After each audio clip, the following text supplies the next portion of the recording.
ದಂಪತಿಗಳಿಬ್ಬರು ಒಬ್ಬ ಬೋಧಕನನ್ನು ತಮ್ಮ ಮನೆಗೆ ಊಟಕ್ಕಾಗಿ ಕರೆದರು. ಅವರು ಬಂದು ಹೋದ ನಂತರ ಮನೆ ಯಜಮಾನನು ಟೇಬಲ್ ಮೇಲೆ ಅಲ್ಲಿ ಇಲ್ಲಿ ಹುಡುಕುತ್ತಾ ಹೆಂಡತಿಯೊಡನೆ, ನಾನು 1,00,000 ರೂಪಾಯಿಗೆ ಓಪನ್ ಚೆಕ್ ಬರೆದಿಟ್ಟಿದ್ದೆ, ಅದು ಕಾಣಿಸ್ತಿಲ್ಲ, ಬೋಧಕರೇ ಅದನ್ನು ತೆಗೆದುಕೊಂಡು ಹೋಗಿರಬೇಕೆಂದು ಹೇಳಿದನು.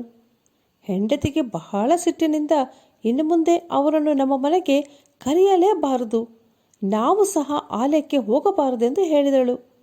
2 ತಿಂಗಳು ಕಳೆದ ನಂತರ ಆ ಬೋಧಕರನ್ನು ಅವಳು ಮಾರ್ಕೆಟ್ನಲ್ಲಿ ನೋಡಿದಾಗ ಬೋಧಕರು ಅವಳನ್ನು ನೋಡಿ, ಯಾಕಮ್ಮ ಈಗ ಸ್ವಲ್ಪ ದಿನಗಳಿಂದ ನಿಮ್ಮನ್ನು ಆಲಯದಲ್ಲಿ ನೋಡ್ತಿರಲ್ವಲ್ಲ, ಯಾಕೆ ಅಂದರು.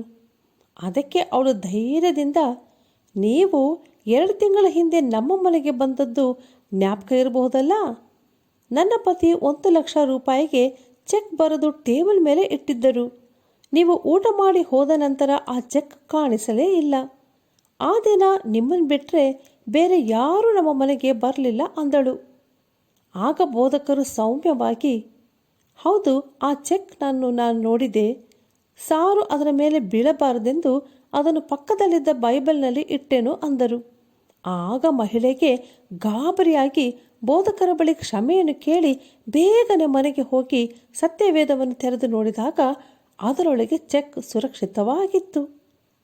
ಪ್ರಿಯರೇ, 2 ತಿಂಗಳಿಂದ ಆ ದಂಪತಿಗಳು ಬೋಧಕರನ್ನು ಅಪಾರ್ಥ ಮಾಡಿಕೊಂಡು ಅವರನ್ನು ಬೈಯುತ್ತಾ ಸತ್ಯವೇದವನ್ನು ತೆರೆಯದೆ ದೇವರ ವಾಕ್ಯದ ಬಳಿಗೆ ಬಾರದೆ ಮನಗುಂದಿದವರಾಗಿದ್ದರು.